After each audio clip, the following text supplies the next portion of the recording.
आपको पढ़ना है mechanism of catalysis. Mechanism of catalysis, इसको पढ़ने के लिए सबसे पहले आपको जानना जरूरी है कि कैटालिसिस दो तरह का होता है, homogeneous catalysis and heterogeneous catalysis. आपको पता है ना, जहां पे रिएक्टेंट और कैटलिस्ट दोनों की फिजिकल स्टेट सेम हो, जहां पे रिएक्टेंट और कैटलिस्ट दोनों की भौतिक अवस्था समान हो, उसको होमोजीनियस बोलेंगे, होमोजीनियस कैटालिसिस। और जहां पे रिएक्टेंट और कैटलिस्ट दोनों का फिजिकल स्टेट डिफरेंट हो, जहां पे रिएक्टेंट और कैटलिस्ट दोनों का भौतिक अवस्था समान नहीं हो, उसको हम बोलेंगे हेट्रोजीनियस कैटालिसिस।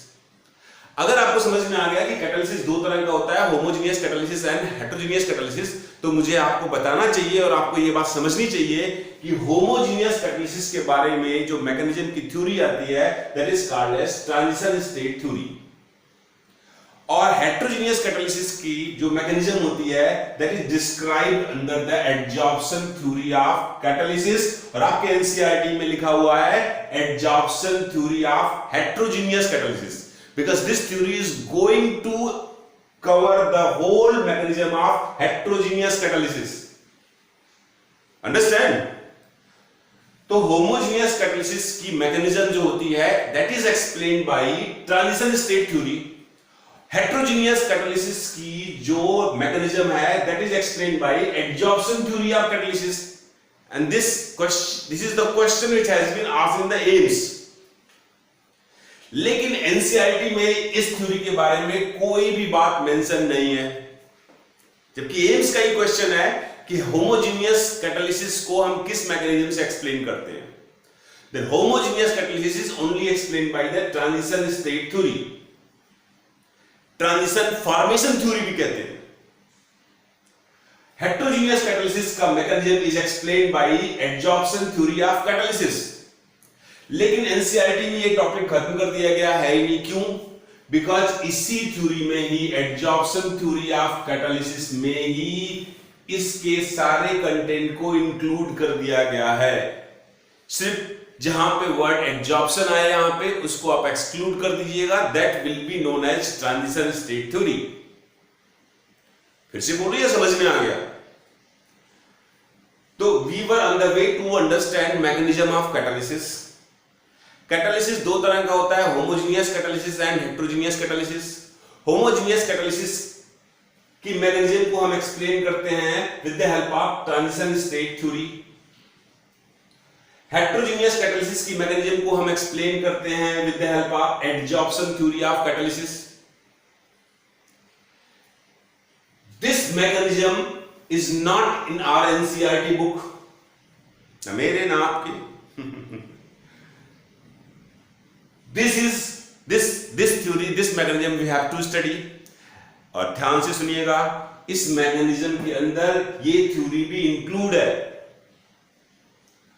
ये दिखा हुआ 5 स्टेप लिखा हुआ है, और जिस स्टेप में भी सिर्फ एडजॉर्प्शन वर्ड आया उसको एक्सक्लूड कर दीजिएगा, बाकी चारों ट्रांजिशन स्टेट थ्योरी हो गई।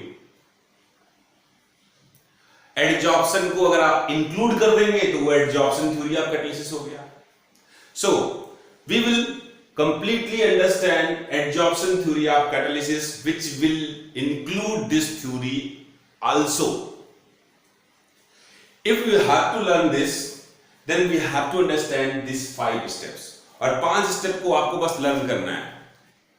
अगर adsorption theory of catalysis हमको समझना है तो हमें एक सिंपल सा एग्जांपल लेना होगा इस रिएक्शन का। इसमें हमने क्या किया है, इथीन का रिएक्शन हाइड्रोजन के साथ करवाया है, जिसमें कैटलिस्ट जो है वो पैलेडियम है, और प्रोडक्ट जो बन रहा है वो इथेन बन रहा है। इस रिएक्शन को समझने के लिए एक बात जानना बहुत जरूरी है कि हाइड्रोजन मॉलिक्यूल्स अपने आप जो है वो रिडक्शन के लिए रिस्पॉन्सिबल नहीं होता है। जब तक हाइड्रोजन मॉलिक्यूल जो दो हाइड्रोजन एटम के बीच में बॉन्ड की वजह से बन रहा है, पाया जा रहा है, जब तक हाइड्रोजन मॉलिक्यूल्स हाइड्रोजन एटम के फॉर्म में एग्जिस्ट नहीं करेगा, तब तक ये मॉलिक्यूल रिडक्शन के लिए रिस्पॉन्सिबल नहीं होगा। या यूं कहें हम कि अगर इस इथीन और इस हाइड्रोजन को आप एक डब्बे में बंद करके रख दीजिए तो जिंदगी भर ये पड़े रहेंगे और रिएक्शन नहीं होगी, ये प्रोडक्ट नहीं बनेगा। हाँ, अगर आपने पैलेडियम कैटलिस्ट रख दिया है तो जरूर रिडक्शन होगा और प्रोडक्ट बनेगा। तो पैलेडियम कैटलिस्ट का इतना क्या रोल होता है, इतना कौन सा ऐसा इंपॉर्टेंस बढ़ जाता है इसका जो हमको समझने की जरूरत पड़ती है, वो हम समझाने जा रहे हैं। और होपफुली अगर इस रिएक्शन की मैकेनिज्म, इस रिएक्शन में मौजूद पैलेडियम की कहानी आपके समझ में आ जाएगी तो यूं समझिए आपको पूरी एडजॉर्प्शन थ्योरी ऑफ कैटलिसिस समझ में आ जाएगी। तो देखिए, हमने यहां पे एक पैलेडियम, यहां पे this one is palladium PD, ये हमने पैलेडियम कैटलिस्ट यहां पे ले रखा है। ये एक सॉलिड कैटलिस्ट होता है। तो सबसे पहला काम है कि अगर इस रिएक्शन को होना होगा तो सबसे पहले इस हाइड्रोजन मॉलिक्यूल का हाइड्रोजन एटम में टूटना बहुत जरूरी है। और इस प्रक्रिया के दौरान सबसे पहला स्टेप क्या हो रहा है कि हाइड्रोजन मॉलिक्यूल आ रहा है और कैटलिस्ट के सरफेस से टकरा रहा है। पहला काम समझ में आया? आना, बस आएगा। कैटलिस्ट के सरफेस पे जब तक नहीं आएगा तब तक कहानी नहीं होगी। जब तक तू क्लास में बैठेगा नहीं, जब तक किताब खोलेगा नहीं, जब तक अपना हाथ चलाएगा नहीं, पेन चलाएगा नहीं, तब तक कुछ होने वाला नहीं है। तो हाइड्रोजन जब तक इस कैटलिस्ट के ऊपर नहीं आएगा तब तक कहानी आगे नहीं बढ़ने की। अब हाइड्रोजन इस कैटलिस्ट के सरफेस पे आ गया, तो जैसे ही हाइड्रोजन इस कैटलिस्ट के सरफेस पे आया, इमीडिएटली दूसरी फिनोमेना होती है। दूसरी फिनोमेना को हम बोलते हैं एडजॉर्प्शन। दूसरी फिनोमेना को क्या बोलते हैं? एडजॉर्प्शन। एडजॉर्प्शन का मतलब होता है शुद्ध हिंदी में चिपकना, यानी ये हाइड्रोजन मॉलिक्यूल जो होंगे वो इसके सरफेस पे आके चिपक जाएंगे। जब भी एडजॉर्प्शन होता है तो adsorption is always exothermic phenomena, आपको याद ही होगा। और अगर एडजॉर्प्शन हुआ तो यहां से कुछ हीट रिलीज होगी, और जो भी हीट रिलीज होगी उस हीट की मदद से हाइड्रोजन एटम के बीच में जो पुराना बॉन्ड एग्जिस्ट कर रहा है वो धीरे धीरे टूटने लगेगा। यानी जब हाइड्रोजन मॉलिक्यूल आके इस कैटलिस्ट के ऊपर टकराएंगे तो पहली बार टकराने के दौरान ही वो वहां पे एडजॉर्प्शन होगा, और एडजॉर्प्शन के दौरान जो भी हीट रिलीज होगी उस हीट रिलीज होने की वजह से पुराना बॉन्ड टूटने लगेगा। और जैसे ही पुराना बॉन्ड टूटने लगेगा वैसे ही यहां पे क्या होगा, ये एटॉमिक फॉर्म में हो गए, ये ज्यादा रिएक्टिव अब नजर आने लगेंगे। इसकी वजह से दूसरा रिएक्टेंट जो है इथीन, वो इथीन इसके संपर्क में आएगा।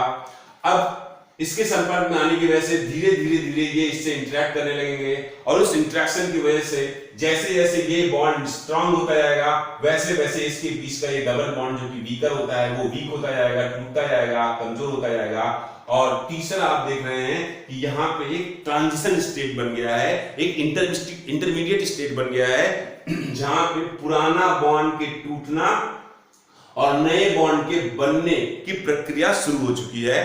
तो इस स्टेज को हम बोलेंगे इंटरमीडिएट स्टेट। और फिर जैसे ही ये इंटरमीडिएट स्टेट बनता है तो मैं आपको बताऊं कि वो intermediate state fraction of second के लिए भी एग्जिस्ट नहीं करता है, that immediately turned up into the product. तो यहां पे अब हाइड्रोजन जो होगा वो हाइड्रोजन इस सरफेस से डिसॉल्व हो चुका है, हट चुका है, और वो हाइड्रोजन अब इसके साथ जुड़ चुका है। अब यहाँ पे एक प्रोडक्ट बन चुका है। तो यहाँ पे चौथा स्टेप ये है कि formation of product takes place, जिसकी वजह से ये यहां से हट गया, ये यहां से हट गया। और पांचवें स्टेप ये है कि जो भी प्रोडक्ट बना है उस प्रोडक्ट का वहां से भागना जरूरी है, हटना जरूरी है, क्योंकि अगर हटेगा नहीं तो कैटलिस्ट पे दूसरे रिएक्टेंट कैसे आएंगे और कहानी आगे की तरफ कैसे बढ़ेगी। तो आपने 5 स्टेप देखे। पहले स्टेप में आपने देखा कि concentration of hydrogen is increasing on the surface of catalyst, या reactant diffuses on the catalyst, या कैटलिस्ट के सरफेस पे रिएक्टेंट आता है, अब जो भी आप समझ लीजिए। दूसरा, adsorption of reactant takes place on the surface of catalyst. दूसरे प्रक्रिया में, दूसरे स्टेप में जो है उस रिएक्टेंट का एडजॉर्प्शन होता है कैटलिस्ट के ऊपर। अब बीच में मैंने आपको बताया कि एडजॉर्प्शन होगा तो एनर्जी रिलीज होगी, एनर्जी रिलीज होगी तो पुराने बॉन्ड को तोड़ने में हेल्प मिलेगी। तो 2 स्टेप, पहले तो concentration of reactant increases on the surface, दूसरा adsorption of reactant takes place on the surface, third one transition state is form. जैसे ही एडजॉर्प्शन हुआ और पुराना एग्जिस्टिंग बॉन्ड टूटा और हाइड्रोजन मॉलिक्यूल एटम के फॉर्म में एग्जिस्ट करना शुरू किया, वो एटम रिएक्टिव हो जाता है और उस रिएक्टिविटी की वजह से वो किसी के साथ जरूर रिएक्ट करना चाहेगा और उस रिएक्ट करने के लिए उसको रिएक्ट करने के लिए उसके बगल में ही इथीन रखा हुआ है, and that ethene molecules come and interact with this atomic hydrogen so that intermediate या transition state is formed. And third step is transition state is formed. As soon as transition state is formed, this reactant dissolves. You must remember desorption. Desorption का मतलब क्या होता है? It is opposite of adsorption. Opposite of adsorption. इस word को जरा ध्यान रखिएगा, जरूरत की बात होती है, पूछा जाता है। एडजॉर्प्शन का मतलब चिपकना, डिजॉर्प्शन का मतलब उजड़ना। तो अगर यहां पे हाइड्रोजन जो यहां पे चिपका था, अगर यहां से उजड़ा नहीं, यहां से हटा नहीं, तो कैटलिस्ट मर जाएगा, तो कैटलिस्ट की एक्टिविटी खत्म हो जाएगी, कैटलिस्ट रिएक्शन में बर्बाद हो जाएगा, क्योंकि ऐसा होता नहीं है। तो पहले concentration of reactant increases on the surface of catalyst, second adsorption of catalyst takes place on the surface, third intermediate state is formed, fourth desorption of reactant takes place from the surface of catalyst, and the last one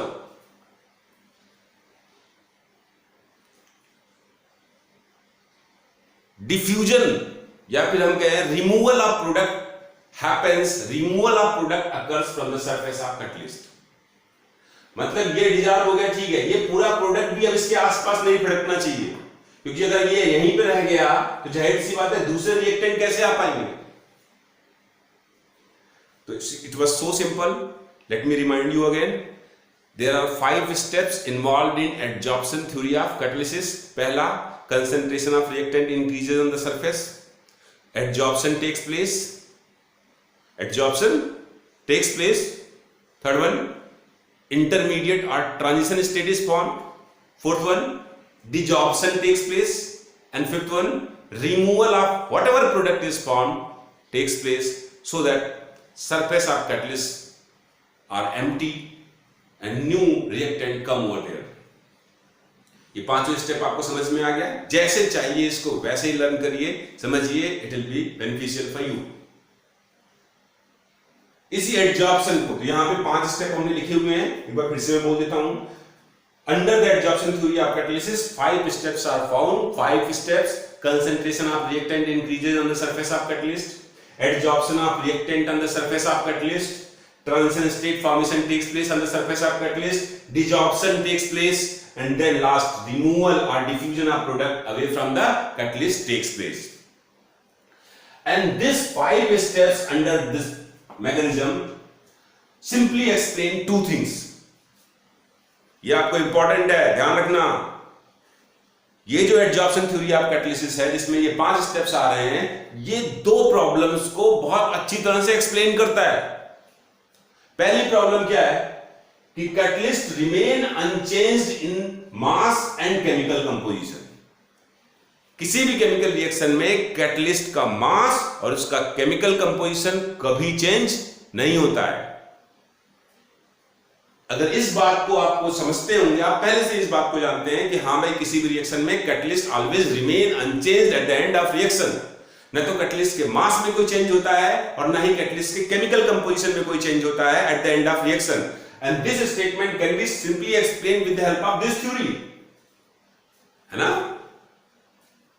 And another one is what? Catalysts are always required in lower amount. हमेशा catalyst की जरूरत कम मात्रा में catalyst लिया जाता है। क्यों? क्योंकि वही कैटलिस्ट बार बार रिपीटेडली यूज हो रहा है। क्यों? क्योंकि removal and desorption is happening.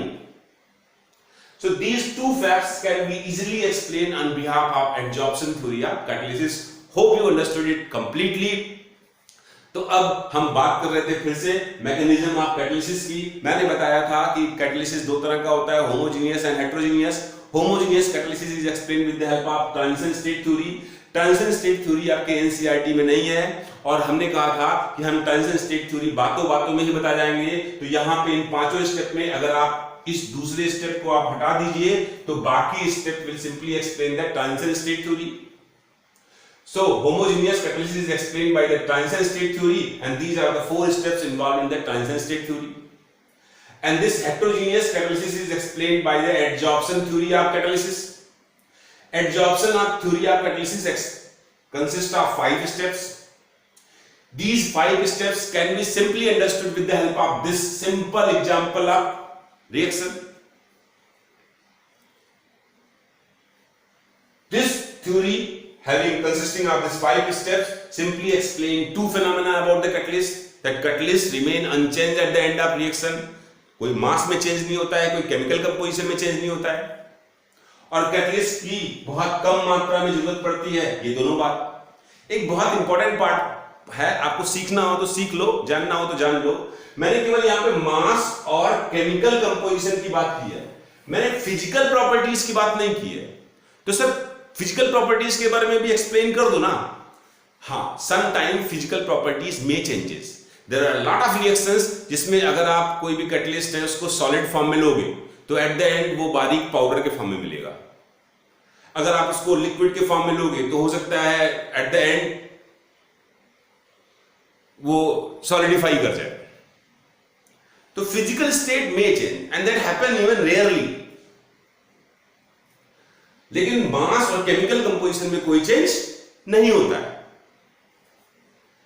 The last one, which is very important to discuss about the catalyst, in fact solid catalyst, you must remember it. There are some special features about the solid catalyst. That solid catalyst possesses activity, selectivity and shape selectivity. Activity, selectivity and shape selectivity. तो activity, selectivity and shape selectivity की अगर हम बात करें तो सबसे पहले ये बहुत इंपॉर्टेंट है, इसको समझिएगा ठीक से। What can we understand about the activity of solid catalyst? What activity do they have? What activity do solid catalyst have? See, अभी जो मैंने आपको एक्सप्लेन किया है एडसॉर्प्शन थ्योरी ऑफ कैटलिसिस, जिसमें मैंने आपको 5 स्टेप्स बताए कि भैया कंसंट्रेशन बढ़ता है, एडसॉर्प्शन होता है, इंटरमीडिएट फॉर्म करता है, डिसॉल्व होता है और बने हुए प्रोडक्ट का वहां से रिमूवल होता है, वहां से वो डिफ्यूज आउट होते हैं, रिमूव आउट होते हैं। तो इन 5 स्टेप में ये जो दूसरा स्टेप है वो बहुत इंपॉर्टेंट है। इस दूसरे स्टेप में क्योंकि सॉलिड की प्रॉपर्टी की बात कर रहे हैं और सॉलिड के केस में एडसॉर्प्शन तो हो ही सकता है, gases can adsorb over the solid catalyst. तो अगर हम एडसॉर्प्शन करवा देते हैं तो आपको ध्यान रखना होगा कि ये जो एडसॉर्प्शन है, ये चिपकने की प्रक्रिया है, अगर ये हाइड्रोजन मॉलिक्यूल बहुत तेजी से चिपक गए तो बाद में निकल नहीं पाएंगे, और अगर बहुत धीरे से चिपके तो उतनी हीट ही नहीं रिलीज होगी जिसकी वजह से ये बॉन्ड टूट सके। ध्यान दिया आपने? It's very important to know. ये जो एडसॉर्प्शन स्टेप है, ये जो एडसॉर्प्शन थ्योरी ऑफ कैटलिसिस का जो दूसरा स्टेप है सॉलिड कैटलिस्ट या हेटेरोजेनियस कैटलिसिस का, इसमें द एक्सटेंट ऑफ एडसॉर्प्शन ना तो ज्यादा होना चाहिए और ना ही कम होना चाहिए। फिर से मैं कह रहा हूं, the extent of adsorption of solid catalyst, the extent of adsorption of solid catalyst should neither be greater nor be lesser. What would happen if it will be greater? Question में तो पूछ लिए तो क्या करोगे कि अगर कोई गैस है आके सॉलिड कैटलिस्ट से चिपक रहा है, एडसॉर्प्शन कर रहा है, अगर एडसॉर्प्शन ज्यादा हो गया तो क्या होगा? सर वो बाद में डिसॉल्व नहीं कर पाएगा, बाद में वो हट नहीं पाएगा। कम हो गया तो क्या होगा? सर उतनी हीट ही रिलीज नहीं होगी जिससे एग्जिस्टिंग बॉन्ड टूट सके। तो activity, whenever we will explain the activity, then you have to write over here that the extent of adsorption of solid catalyst must not be too greater or too lesser. The extent of adsorption of solid catalyst must not be too greater or too lesser. This is what we call as activity of catalyst. इसको और समझेंगे with the simple example of this.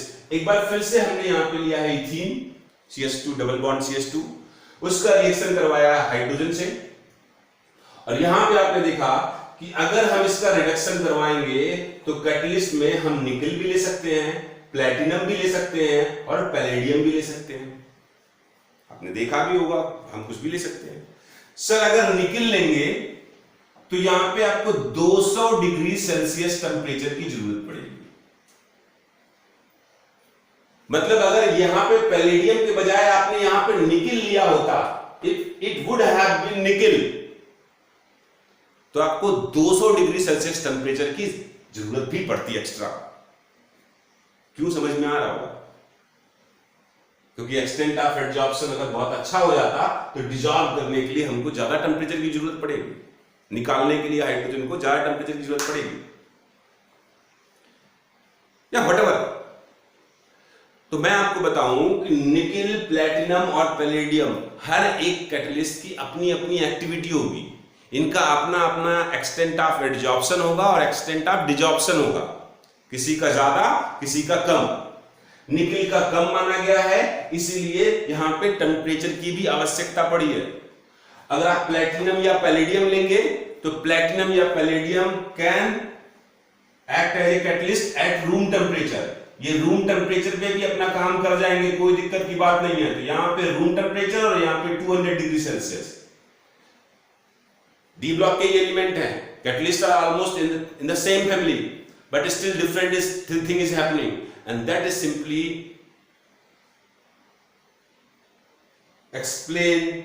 going to explain what activity of solid catalyst are. So what paragraph you are going to write under this activity of catalyst? According to this, each and every solid catalyst have a different activity.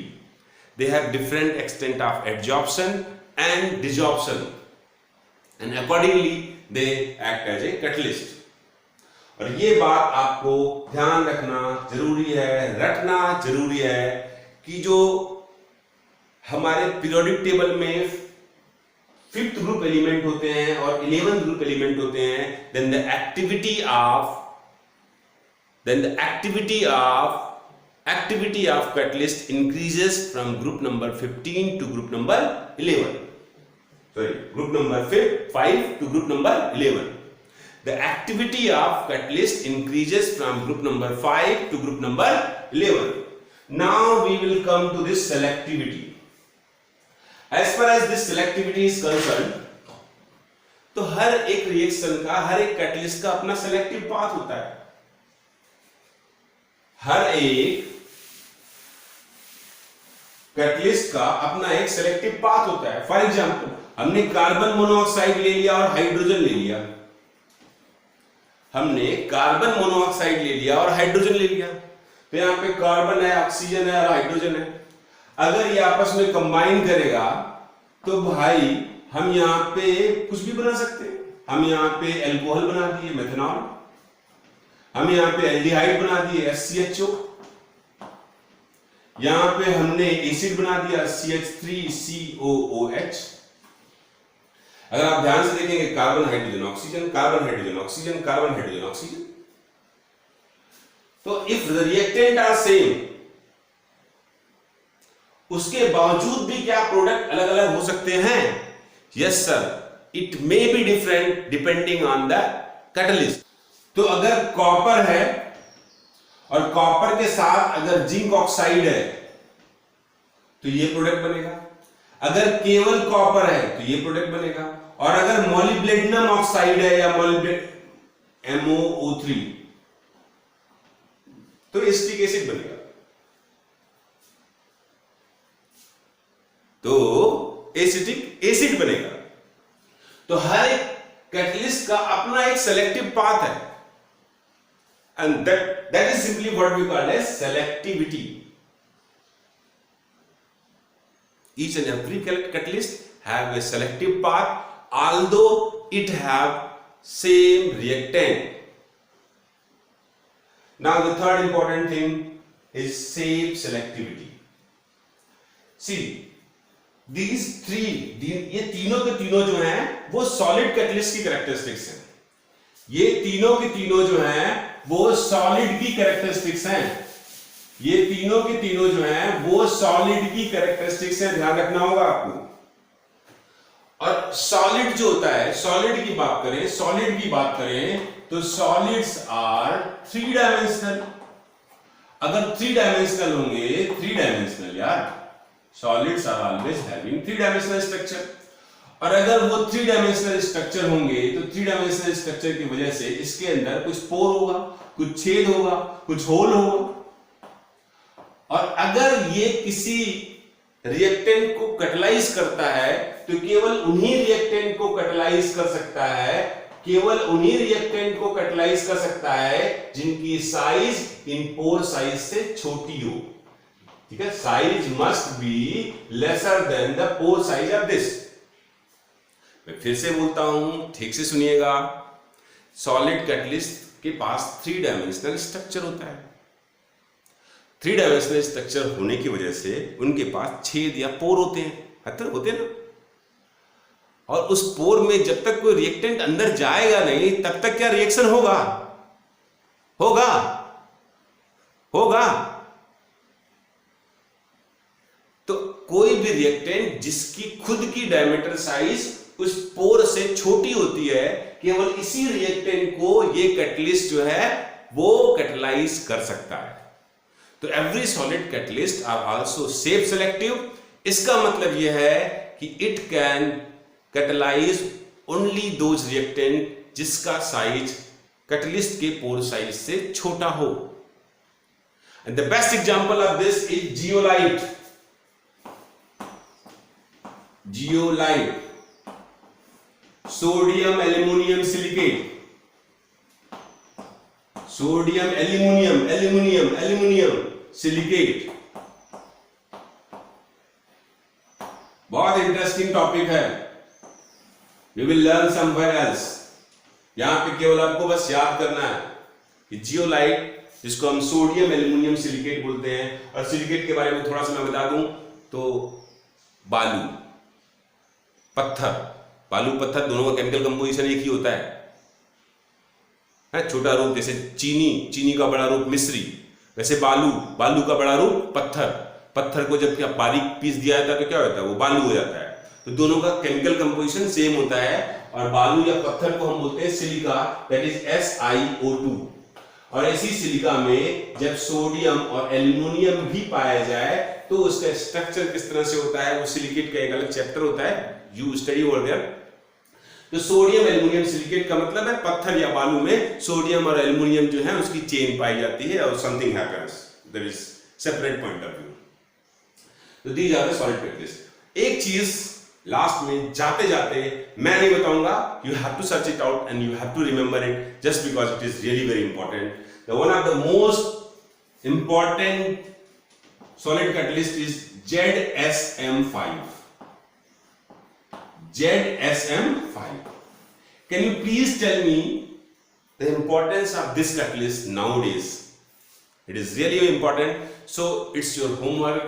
You have to do it from your home and tell me your comment just to give the answer.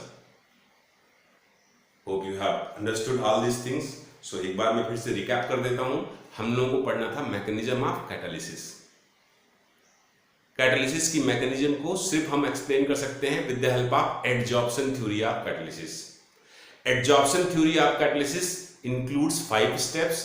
Concentration reactant का catalyst के surface पे बढ़ता है, reactant adsorb होते हैं, transition या intermediate state बनता है, डिजॉर्प्शन होता है और उसके बाद प्रोडक्ट का भी सरफेस से रिमूवल हो जाता है।